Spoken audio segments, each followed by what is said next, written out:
നവജാത ശിശുവിന്റെ മൃതദേഹം രഹസ്യമായി മറവ് ചെയ്ത കേസിൽ നിർണായക മൊഴി പുറത്ത്.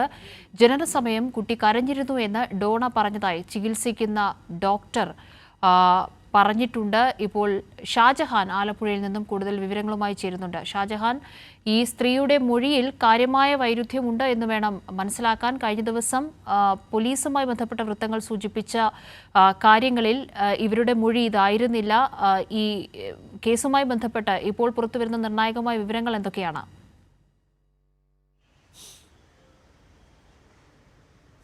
കാവ്യ, ഈ കേസുമായി ബന്ധപ്പെട്ട് തുടക്കത്തിൽ തന്നെ ഈ പെൺകുട്ടി എറണാകുളത്തെ ഒരു സ്വകാര്യ ആശുപത്രിയിൽ ചികിത്സ തേടിയിരുന്നു. അവിടെ പ്രസവ വിവരമൊന്നും തന്നെ അവിടെ പറഞ്ഞിരുന്നില്ല. ഡോക്ടർമാർക്ക് സംശയം തോന്നിയതിനെ തുടർന്നാണ് ഈ കേസിൽ തന്നെ ഒരു വഴിത്തിരിവായത്. ഇപ്പോൾ ഏറ്റവും ഒടുവിലായിട്ട് പുറത്തു വരുന്ന മൊഴി അനുസരിച്ച് ഈ കുഞ്ഞ് കരഞ്ഞിരുന്നു, അതായത് പ്രസവ സമയത്ത് കുഞ്ഞ് കരഞ്ഞിരുന്നു എന്ന് പറയുമ്പോൾ തന്നെ കുട്ടിക്ക് ജീവൻ ഉണ്ടായിരുന്നു എന്നുള്ളതാണ് എൻ്റെ അർത്ഥം.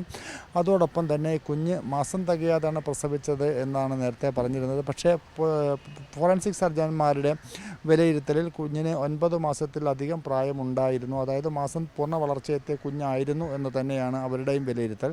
അങ്ങനെ വരുമ്പോൾ ഇതെങ്ങനെ സംഭവിച്ചു എന്നുള്ളൊരു ചോദ്യമാണ് അവശേഷിക്കുന്നത്. പോസ്റ്റ്മോർട്ടം റിപ്പോർട്ടിലും ഏതാണ്ട് 4 ദിവസത്തെ പഴക്കമുള്ളത് കൊണ്ട് തന്നെ വളരെ ചെറിയ കുഞ്ഞായതുകൊണ്ട് തന്നെ അതിൻ്റെ അഴുകിയ ശരീരമാണ്. അതിൽ നിന്നും കാര്യമായിട്ടുള്ള വിവരങ്ങളൊന്നും തന്നെ പ്രാഥമിക നിഗമനത്തിൽ കിട്ടിയിട്ടില്ല. ഇനിയിപ്പോൾ ശാസ്ത്രീയ തെളിവുകളുടെ അടിസ്ഥാനത്തിൽ മാത്രമേ അത്തരത്തിൽ എന്തെങ്കിലും തെളിവുകൾ ലഭിക്കുകയുള്ളൂ. ഇത് 7-ാം തീയതി പുലർച്ചയോടുകൂടിയാണ് പ്രസവം നടന്നത്. 1:30 മണിയോടുകൂടി 8-ാം തീയതിയാണ് തൻ്റെ സുഹൃത്തിനെ വിവരം അറിയിക്കുകയും മൃതദേഹം കൈമാറുകയും ചെയ്യുന്നത്.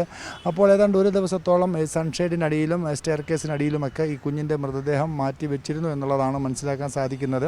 എന്തായാലും ഇത്തരത്തിലുള്ള വാർത്തകൾ പുറത്തു വരുന്ന സാഹചര്യത്തിൽ ഇതിന് പിന്നിൽ ഇത് കൊലപാതകം തന്നെയാണ് എന്നുള്ള സൂചനകളും പുറത്തു വരുന്നുണ്ട്. പക്ഷേ അത് ശാസ്ത്രീയ പരിശോധനകൾക്ക് ശേഷം മാത്രമായിരിക്കും അറിയാൻ സാധിക്കുക. ഇരുവരും തമ്മിൽ അടുപ്പമുണ്ടായിരുന്നു, വിവാഹം കഴിക്കാൻ താല്പര്യമുണ്ടായിരുന്നു. പക്ഷേ എങ്കിലും ഇങ്ങനെ ഒരു തരത്തിലേക്ക് പോയത് എന്താണ്? പ്രസവം മറച്ചു വെച്ചുകൊണ്ട്, സ്വന്തം സുഹൃത്തിനെ പോലും മറച്ചു വെച്ചുകൊണ്ട് പ്രസവം നടക്കുകയും അതിനുശേഷം കുഞ്ഞിനെ കൊലപ്പെടുത്തിയതാണോ, ഇനിയിപ്പോൾ അത് സ്വാഭാവിക മരണമാണോ എന്ന് സംബന്ധിച്ച് ഇനിയിപ്പോൾ ശാസ്ത്രീയ തെളിവുകൾ വരണം. പക്ഷേ എങ്കിലും ഒരു ദിവസത്തേക്ക് കുഞ്ഞിനെ മറവ് ചെയ്ത് വെക്കുന്നു, മാറ്റിവെച്ചതിന് ശേഷം കുഞ്ഞിനെ സുഹൃത്തിനെ വിളിച്ചിട്ട് മറവ് ചെയ്യാൻ കൊടുക്കുന്നു. ഒരുപാട് ദുരൂഹതകൾ ഈ കേസിലുണ്ട്. എന്തായാലും പോലീസിൻ്റെ അന്വേഷണം ഇനിയിപ്പോൾ ശക്തമായ രീതിയിൽ മുന്നോട്ട് പോകേണ്ടതുണ്ട്. പെൺകുട്ടിയെ പോലീസ് വീണ്ടും ചോദ്യം ചെയ്യും, അതോടൊപ്പം തന്നെ ആൺ സുഹൃത്തിനെയും ചോദ്യം ചെയ്യും.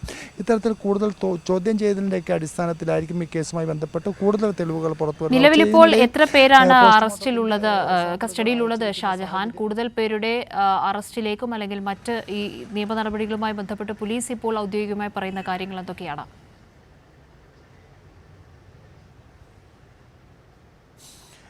കാവ്യ, അത്തരത്തിൽ കൂടുതൽ അറസ്റ്റിലേക്കൊന്നും പോയിട്ടില്ല. നിലവിലെ കേസുമായി ബന്ധപ്പെട്ട് ഈ പെൺകുട്ടി സോണ എന്ന് പറയുന്ന പെൺകുട്ടി, അതിൻ്റെ ആൺസുഹൃത്തിൻ്റെ മറ്റൊരു സുഹൃത്ത്, ഇവർ 3 പേരും കൂടെ ചേർന്നിട്ടായിരുന്നല്ലോ ഈ സംഭവം, ഈ കുഞ്ഞിൻ്റെ ബോഡി കൊണ്ടുവന്ന് പൂച്ചാക്കിൽ നിന്നും തകഴിയിൽ കൊണ്ടുവന്ന് മറവ് ചെയ്തത്.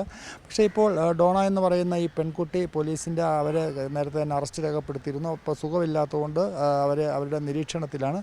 മറ്റ് 2 പേരുടെയും അറസ്റ്റ് രേഖപ്പെടുത്തി അവരെ റിമാൻഡ് ചെയ്തിട്ടുണ്ട്. ശരി, ഷാജഹാനാണ് വിവരങ്ങൾ നൽകിയത്.